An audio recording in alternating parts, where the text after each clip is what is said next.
बेनीवाल आपको अपने विचार व्यक्त करेंगे, शांति से सुने और मंच के आजू बाजू में जो खड़े लोग हैं उनसे आग्रह है कि वो मंच को थोड़ा स्थान दे दें। बदलाव के अंदर जो ऐतिहासिक शानदार जानदार कार्यक्रम आयोजित किया और जो जोश और उत्साह आप लोगों ने दिखाया, उसे देख के लग रहा है कि कांग्रेस भारतीय जनता पार्टी के नेताओं की आज नींद आराम हो जाएगी, उन्हें नींद नहीं आएगी रात को। इतना जोश इस चुनाव के अंदर बहुत कम जगहों पर देखने को मिला। वैसे तो पूरा सरदार शहर का ग्रामीण इलाका पूरे जोश के अंदर है, लेकिन बन्नाव की दोनों पंचायतें जिसके सरपंच साहब भाई मांगीलाल जी और मुखराम जी और हारे में भी दोनों हमारे रजत पदक विजेता, वो भी दोनों हमारे साथ हैं, दो चारों सारे साथ हैं। और उपस्थित भाई लालचंद जी मून जो यहाँ के आपके प्रत्याशी है, बलदेव जी, ओमकार जी बाली, सत्यनारायण जी मेघवाल, सम्मानित मंच उपस्थित मौजूद बुजुर्गों, नौजवान साथियों और माताओं बहनों, इनको बच्चों आगे आने छोड़ेंगे, माताओं बहनों प्यारे बच्चों, सबसे पहले तो बदलाव के अंदर मैं आपको इतना ही विश्वास दिलाता हूँ कि जो भरोसा आपने मेरे ऊपर किया, जो भरोसा राजस्थान के जवानों ने, सरदार शहर के जवानों ने और सर्व समाज ने हनुमान बेनीवाल के ऊपर किया है, इस भरोसे को टूटने नहीं दूंगा। आपको जहां भी मेरी आवश्यकता पड़ेगी आगे खड़ा मिलूंगा, पीठ दिखा के नहीं भागूंगा, हमेशा आपको साथ दूंगा, ये मैं विश्वास आपको दिलाता हूँ। भाई और राजस्थान के अंदर मैं मेरे विधानसभा क्षेत्र खींवसर में जब चुनाव लड़ा 18 का, एक रैली करके मैंने खींवसर की जनता को पूछा क्या बताओ क्या करें, मुझे गांव अगर जाना है तो मैं राजस्थान में दूसरे प्रत्याशियों के वोट नहीं मांग पाऊंगा। जब बलदेव जी सरदार से लड़ रहे थे तो खींवसर की जनता ने कहा हनुमान जी खींवसर का प्रत्येक व्यक्ति हनुमान बेनीवाल है, आप राजस्थान को जगाने के लिए पूरे राजस्थान के अंदर जाओ। उस समय गहलोत सरदारपुरम वोट मांग रहे थे, पायलट चौक में घूम रहा था, वसुंधरा झालावाड़ में गली गली घूम रही थी और हनुमान इस राजस्थान के सम्मान की लड़ाई पूरे राजस्थान के 49 जगहों पे 57% को 49 जगह वोट मांगे, पूरे राजस्थान के अंदर अलग अलग कार्यक्रम किए और आप सब इस बात के गवाह है कि इस राजस्थान में लड़ाई किसी ने लड़ी, सत्ता किसी ने छोड़ी, पार्टी बनाई, किसान जवान को सम्मान दिलाया और दिल्ली में अगर राजस्थान का मान बढ़ाया तो नागौर के सांसद ने जब देश में किसान आंदोलन चल रहा था, जब किसान तकलीफ में था, पूरा विश्व इस देश के सबसे बड़े किसान आंदोलन पर निगाहें सी मिल चुकी। भाइयों किसान सादत दे रहे थे, उस समय मेरे सामने दो ही विकल्प थे, पड़ोसी की थाली थी मोदी की, मैं चाहता तो मंत्री बन जाता, लेकिन किसानों ने कहा हनुमान जी आप किसान के बेटे हो, अगर आप इस समय मोदी की सत्ता छोड़ के हमारा साथ दो तो इस आंदोलन को नई ऊर्जा मिल सकती है, मोदी सरकार झुक सकती है, तीनों किसान बिल वापस हो सकते हैं। भाइयों मैंने 1 मिनट नहीं गंवाया, शाहजहांपुर बॉर्डर को जाम किया और सत्ता का सुख छोड़ के एनडीए छोड़ के अपने भाइयों के साथ 70 दिन सड़क पर बैठा, एक नया इतिहास कायम किया। तब देश में बात चली कि राष्ट्रीय लोकतांत्रिक पार्टी जो देश की सबसे नई पार्टी है, कौन है इसका संस्थापक? लोग यूपी, बिहार, हरियाणा, बंगाल के लोगों ने कहा ये किसान के बेटे की पार्टी है जो राजस्थान के किसी गांव से निकला है, इसने मोदी की सत्ता ठुकरा दी। तो भाइयों मैंने राजस्थान का सम्मान पूरे देश के अंदर बढ़ाया। जब देश का जवान मोदी भाई एक मिनट मोदी ने अरे इसका मुंह बंद करे एक बार इसका, मोदी ने सेना को ठेके पे दे दिया, सेना को जब ठेके में दे दिया, पूरे हिंदुस्तान के अंदर अगर कोई व्यक्ति आराम से आराम प्यार से, ये भी अपना सैनिक है भाई, आराम से जब सेना को ठेके पे दिया तो देश के अंदर सांसद तो आपके 350 से ज्यादा है। 543 में से 400 MP किसान का बेटा कहते हैं अपने आप को। आपका सांसद भी किसान का बेटा है, सीकर का महाराज भी किसान का बेटा है, झुंझुनू के MP भी किसान के बेटे हैं, और वसुंधरा का लड़का भी अपने आप को किसान का बेटा कहता है। तो आपके लिए कोई आया तो नहीं। जब सेना को ठेके पे दिया, इस लोकसभा में तख्ती लेके कोई घुसा, बाहर निकला, विरोध किया और 2 लाख जवानों की जोधपुर में रैली करके मोदी को चेतावनी दी, मोदी जी हम आ रहे हैं, तैयार हो जाओ, दूसरी बार आपको आएंगे। तो हनुमान बेनीवाल था जो जवान और किसान के लिए सारा जीवन समर्पित कर दिया। लोग तो सत्ता के लिए क्या क्या कर लेते हैं, आप बताओ। ये जो मंत्री जी घूमते हैं ना आपके चूरू सीकर झुंझुनू के अंदर, ये मंत्री जी तो मैं 2003 में ही मर जाता है। लेकिन मैं वसुंधरा से मैंने टक्कर ली और मैं पहला व्यक्ति हूँ जो वसुंधरा से टकराने के बाद अलग गया, लड़ता रहा, पार्टी बनाई और नए नेता तैयार कर दिए राजस्थान के अंदर। ये हनुमान बेनीवाल का ही मंच है जिसमें 50 किसान के नेता, हर कौम के नेता, जाट, मेघवाल, मीणा, गुजर, यादव, मुस्लिम, तमाम जातियों के नेता हनुमान बेनीवाल के मंच में मिलेंगे। लोग मेरे पे जातिवाद का आरोप लगाते हैं। पार्टी बनाने के बाद 57 उम्मीदवार चुनाव लड़े, उनमें 13 मेघवाल, 9 मुसलमान, नाइक समाज, बावरी समाज, राजपूत समाज, गुजर, यादव, मीणा, ब्राह्मण, तमाम जातियों को टिकट दिया। उनको वोट के भाइयों, लोगों से काम तो होता नहीं, और जो कोई काम करता है उसके ऊपर जातिवाद का आरोप लगा दो। आज राजस्थान में दलितों पर अत्याचार हो रहे हैं, सबसे ज्यादा कौन मामले उठाता है? हनुमान बेनीवाल।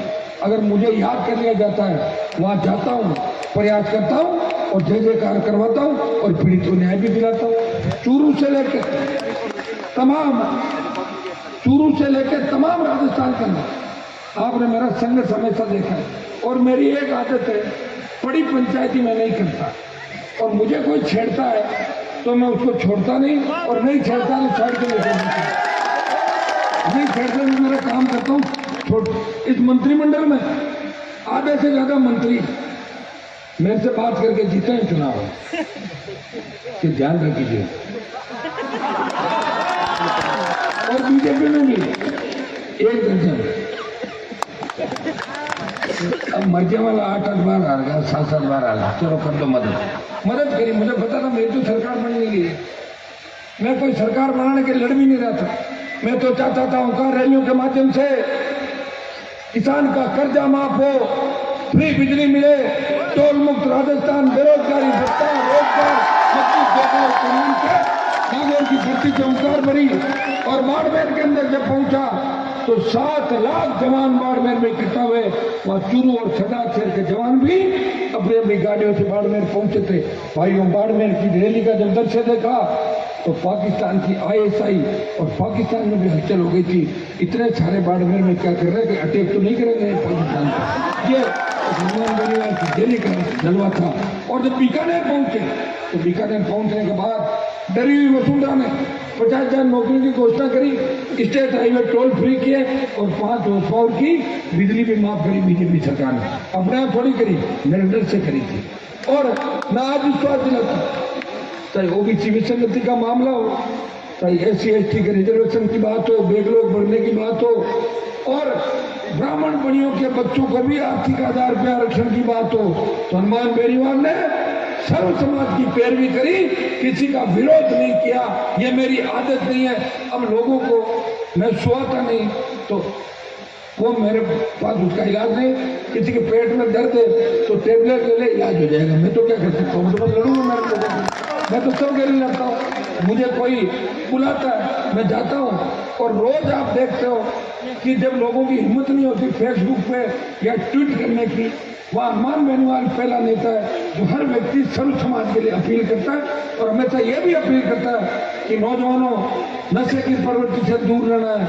हम किसान के बेटे हैं, हमने बहुत तकलीफें सही। अंग्रेजों का राज, जागीरदारों का राज, बाद में अकाल का साया और नेताओं का धोखा, उसके बावजूद हमने हिम्मत नहीं हारी। धरती का सीना चीर के किन परिस्थितियों में मान उत्पादन करते हैं, और उसके बाद हमारे बच्चे देश की सीमाओं की रक्षा करते हुए किस तरह सादत देते हैं, वो सादत भी सबसे ज्यादा इन इलाकों से जाती है। सरदार शेर की धरती कोई कमजोर नहीं है। सरदार शेर के अंदर कई लोक देवता, कई वीर, कई यहाँ पे लड़ने वाले लोग हुए। सरदार शेर के अंदर बड़े किसान आंदोलन हुए, बड़े किसान नेता हुए। चौधरी कुंभाराम जी आर्य की धरती थी, दौलत राम जी की बड़ी लड़ाई लोगों ने लड़ी, लेकिन दुर्भाग्य से 40 साल से और कोई नहीं पूछता। आप बताओ, सिर्फ ये कहते हैं कि मेघवाल और मुसलमान ये तो अलग रखे हैं, उसके बाद हो गए समाज के वोट और 10,000 वोट के लोग जीत गए, यही समीकरण बनाते सरकार। एक वो दूसरा बीजेपी का जीता आपके कैंडिडेट, वो मेरे साथ 2008 से 13 में एमएलए था। मुझे जब बीजेपी से निकाल दिया था, वसुंधरा में झगड़ा करता था रोज, तो वो मेरे पास वही कुर्सी थी पंचायत की, तो कभी कभार वो खड़ा होता था, तो मैं सोचता है पीछे कुछ मुद्दा उठाएगा, तो मैं कहा पीछा जी की बोलो ना कहीं, बोले नहीं मैं तो पेशाब कर हूँ जरूर मामला उठाते जाते उठते थे जरूर। भाइयों, ये हालत है सरकार से। बाकी तो मूनिया और भुजिया वाली बात तो हमारा तो भुजिया पकौड़ी आपको अलग दिखता है ना, मूनिया है बाद में मोट अपने हिंदू से होता है। सरदार से नागौर में क्या अंतर है?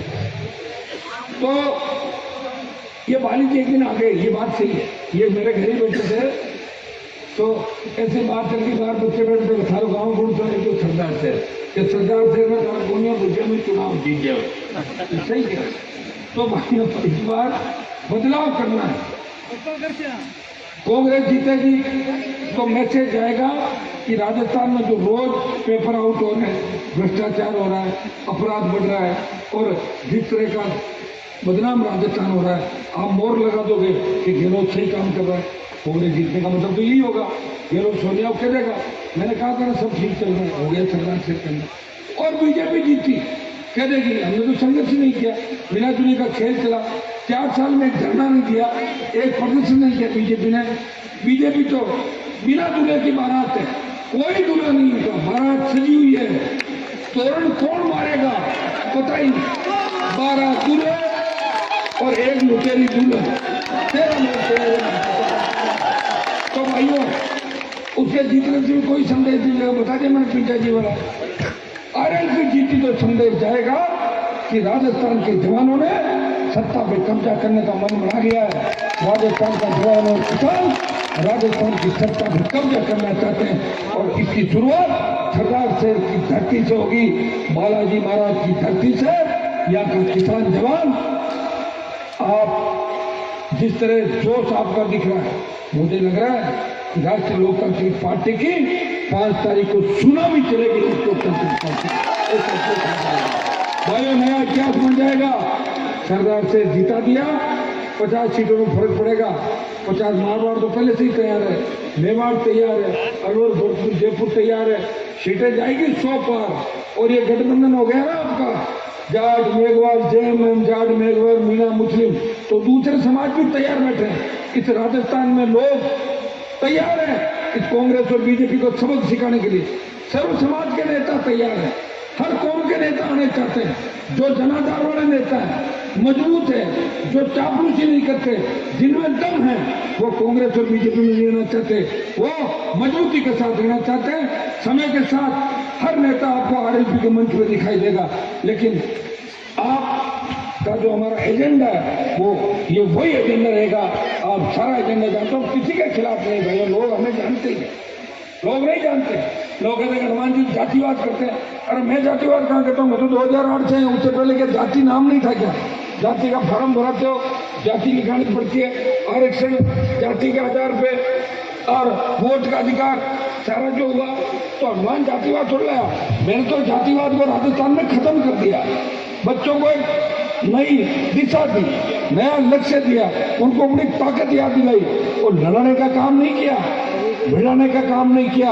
हाँ, कई लोगों को तकलीफ है, बजरी माफिया को तकलीफ है, भू माफिया को तकलीफ है, शराब माफिया को तकलीफ है, पर्यटन माफिया को तकलीफ है, टोल माफिया को तकलीफ है, अपराधियों को तकलीफ है, गुंडे मेरे से नाराज है क्योंकि मैं उनको गिरफ्तार करवाता हूँ जड़ों में ठोंसवाता हूँ, इसलिए उनको तकलीफ है। आम आदमी, गरीब आदमी को हनुमान बेनीवाल से कोई तकलीफ नहीं। मैं तो मेरे खींचर के अंदर एक बार मैं वोट मांगने गया 2013 के अंदर, मैंने वोट मांगा, उन्होंने मुझे कहा साफ साफ कह दिया कि हनुमान जी जातिवाद के चक्कर में वोट तो थाने कौन देवा, पर आशीर्वाद मारो थारे सागे कि थे अगर जीतो तो मैं यही फ्री बिजली चलाता रहा, पत्रकार तरह फ्री, समझ गए ना। माइनिंग और बिजली, आपके यहाँ बिजली का बिल बढ़ता है क्या? मेरे वहां नहीं बढ़ते बिजली का बिल, तभी तो आशीर्वाद दे रहे थे कि आपका आशीर्वाद तो सारा कामयाब हो गए, लोग आगे बढ़े, सीखे, यहाँ भी फ्री करा देंगे, चिंता नहीं। अब जो जोरदार मैं बांधनाऊ को आपको इस बात का भी धन्यवाद दूंगा कि कितनी अच्छी आपने व्यवस्था करी यहाँ पे, जोरदार। ऐसे वो डीजे साउंड सिस्टम क्या क्या कौन सा वो डांस कर रखा है घर का अभी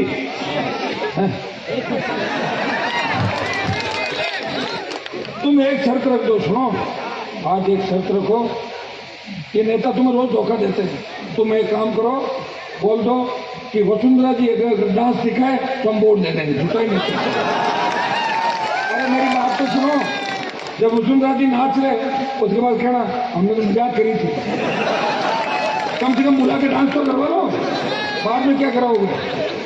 मैं तो तुम्हारा भाई हूँ, रोज ही तुम्हें राजी करने के लिए। कई लोग विरोधी कहते हैं हनुमान तो डांस कर रहा है, अरे तो मैं तो मेरे भाइयों को राजी करने को उनको लगना चाहिए कि इनका भाई इनके साथ है, हर तरीके के साथ है। पर हर जगह कई लोगों की इच्छा होती है लो भाई कर लो, बाकी मैं तो नाचना अच्छी तरीके से नहीं जानता, नहीं मुझसे तो लगता है ट्रेनिंग लेनी पड़ेगी डांस। लड़के कितना अच्छा अच्छा डांस करते हैं आज के टाइम में, तुम सिखा दोगे? अब तो डांस में सिखाओ, मुझे मजबूत करो ताकि दूसरों को डांस कराऊं, ताकि मैं कांग्रेस बीजेपी में डांस कराऊं और तुम देखते रहो। भाइयों दे दोगे ना? ठीक है, मैं आपको विश्वास दिलाता हूँ सरदार साहब से किसान क्रांति का आगाज आपको करना है, मजबूती देनी है। इस बांधना ही नहीं, पूरा इलाके के अंदर सोशल मीडिया के माध्यम से हर व्यक्ति ये तय कर ले कि हमें सरदार साहब को आजादी दिलानी है बीजेपी से और कांग्रेस से, और हमारी खुद की पसंद की सरकार बनाएंगे, खुद का विधायक बनाएंगे, खुद की ताकत खड़ी करेंगे, समस्याओं का समाधान अपने आप हो जाएगा, ये मैं विश्वास दिलाता हूँ। आप सबको बहुत बहुत